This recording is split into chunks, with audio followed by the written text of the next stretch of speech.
Hello guys, welcome back to another video off group theory. તો મિત્રો, group થિયરીમાં આપણે last લેક્ચર્સમાં જોતા હતા ગ્રુપ થિયરી રિલેટેડ થિયરમના સ્ટેટમેન્ટ અને એના પ્રૂફ. એમાં જ આગળ વધતા આપણે આજે એક સ્ટેટમેન્ટ છે એનું વેરિફિકેશન કરવાનું છે કે cancellation law may not holds in semi group. આપણે જોઈને આવ્યા છીએ state and proof cancellation law, એટલે કે કેન્સલેશન લો શું કહેવા માંગે છે અને એનું પ્રૂફ પણ આપણે જોઈને આવ્યા છીએ. આપણે આજે પ્રૂવ કરવાનું છે કે સેમી ગ્રુપ હોય તો એમાં કેન્સલેશન લો હોલ્ડ થાય પણ અને ના પણ થાય. જો હોલ્ડ થતો હોય તો કોઈ ઇશ્યુ નથી, પણ ના થતો હોય એ આપણે પ્રૂવ કરવું હોય તો આપણે એની માટે કાઉન્ટર એક્ઝામ્પલ લેવો પડે. અને કાઉન્ટર એક્ઝામ્પલ એટલે કે તમે કોઈ એક ઇન જનરલ એક્ઝામ્પલ બતાવી દો કે આ એક્ઝામ્પલ માટે હોલ્ડ નથી થતું તો પણ એ ચાલશે. કાઉન્ટર એક્ઝામ્પલનો જ યુઝ આપણે આ વેરીફાઈ કરવા માટે કરશું. તો શરૂ કરીએ.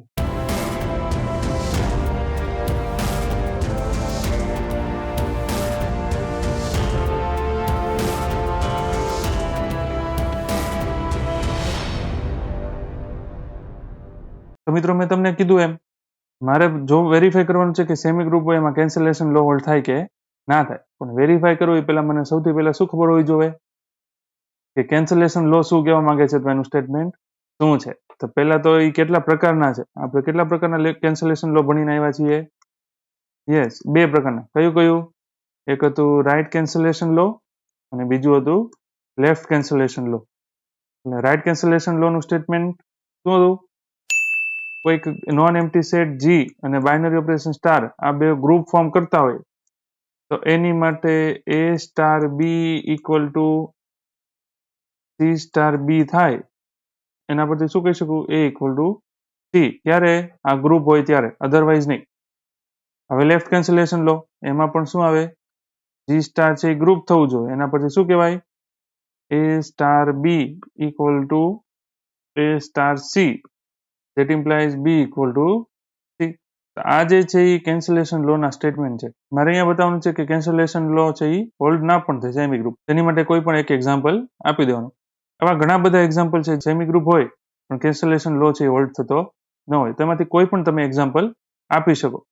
તો એની માટે હું અહીંયા એક બેઝિક એક્ઝામ્પલ આપું છું, બીજા તમે વિચારજો. આપણે કાઉન્ટર એક્ઝામ્પલ જ દેવાનો છે. તો ફોર એક્ઝામ્પલ આપવું એ પહેલા સેમી ગ્રુપ કોને કહેવાય, સેમી ગ્રુપ શું છે એ ખબર હોવી જોઈએ.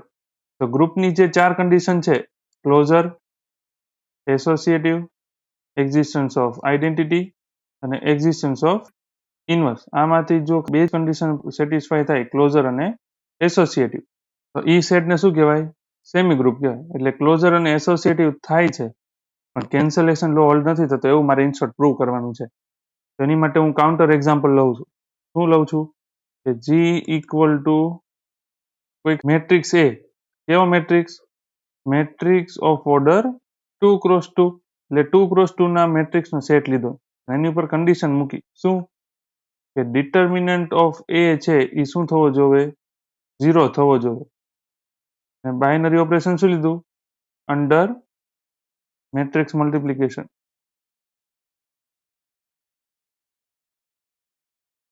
આની માટે પહેલા ક્લોઝર અને એસોસિએટિવ પ્રૂવ કરવું પડે. ક્લોઝર એટલે હું ખાલી એક ઇન જનરલ કહી દઉં છું, એસોસિએટિવ તો ઇન જનરલ બધા મેટ્રિક્સ માટે પ્રૂવ થાય, બરાબર. પણ ક્લોઝર માટે શું? તો બે મેટ્રિક્સ મારે એવા લેવાના, એ અને બી, કે જેનો ડિટર્મિનન્ટ શું થાય? 0 થાય. અને આની ઉપર ઓપરેશન સ્ટાર એટલે કે મલ્ટિપ્લિકેશન એપ્લાય કરું તો મને જે આન્સર સી મળે એ પણ શું થાય? જીમાં આવે. જીમાં આવે એટલે એનું શું થાય? ડિટર્મિનન્ટ છે એ 0 થવો જોઈએ. મારે આવું પ્રૂવ કરવાનું છે. તો ખાલી વેરિફિકેશન માટે કરાવું છું. કોઈ પણ એક મેટ્રિક્સ લઈ લો, 0 0 0 1, આનો શું થાય? ડિટર્મિનન્ટ 0 જ થાય. અને એ જ રીતે 1 0 0, આનો હવે ડિટર્મિનન્ટ શું થાય? 0. આનું મેટ્રિક્સ મલ્ટિપ્લિકેશન કરો, આનું મલ્ટિપ્લિકેશન આની સાથે એટલે એ 0, આનું મલ્ટિપ્લિકેશન આની સાથે એટલે એ પણ 0, આનું મલ્ટિપ્લિકેશન આની સાથે એટલે એ 0 ને આ 0. તો જો આનો ડિટર્મિનન્ટ તો 0 જ થાય. એટલે ક્લોઝર છે એ સેટિસ્ફાઈ થશે, બરાબર. અમે ખાલી એક એક્ઝામ્પલથી સમજાવ્યું છે. હવે ક્લોઝર થાય છે ને એસોસિએટિવ થાય છે. હવે મારે શું બતાવવાનું? કેન્સલેશન લો હોલ્ડ થતો નથી. તેની માટે હું કેન્સલેશન લો માટે મારે કેટલા એલિમેન્ટ જોશે? 3, એ બી અને સી. તો 3 મેટ્રિક્સ લઉં છું જેનો ડિટર્મિનન્ટ 0 થતો હોય. ફોર એક્ઝામ્પલ 1 0 0 0, આનું ડિટર્મિનન્ટ 0 થાય. બી મેટ્રિક્સ લઉં છું 0 0 0 1, સોરી, આનો પણ ડિટર્મિનન્ટ શું થાય? 0 થાય. અને થર્ડ મેટ્રિક્સ લઉં છું 0 0 1 0, આનો પણ ડિટર્મિનન્ટ 0 થાય. એ સ્ટાર બી ઇક્વલ ટુ શું થાય છે જુઓ તો, આનું મલ્ટિપ્લિકેશન આની સાથે કરવું એટલે એ 0 થશે. સેમ આ પણ 0, આ પણ 0 ને આ પણ 0. And a star c equal to, તો જો a સ્ટાર c કરો તો એ પણ શું મળશે તમને? 0 મેટ્રિક્સ જ મળશે. તો જો આ બે વેલ્યુ સેમ છે તેના પરથી હું કહી શકું a star b equal to a star c. પણ આના પરથી હું કહી શકું b ઇક્વલ ટુ c. જો તો આ b અને આ c સરખા છે? સરખા નથી. મેટ્રિક્સ ક્યારે સરખા થાય? તો કે એનો ઓર્ડર પહેલા તો સેમ હોવો જોઈએ અને એની અંદરના બધા જ એલિમેન્ટ કરસ્પોન્ડિંગ એલિમેન્ટ સાથે ઇક્વલ થવા જોઈએ. એટલે આ મેટ્રિક્સ ઇક્વલ થશે નહીં. તો b ઇક્વલ ટુ c ના થાય. તો આ શું હતું? Left cancellation law. Therefore, left cancellation law does not hold.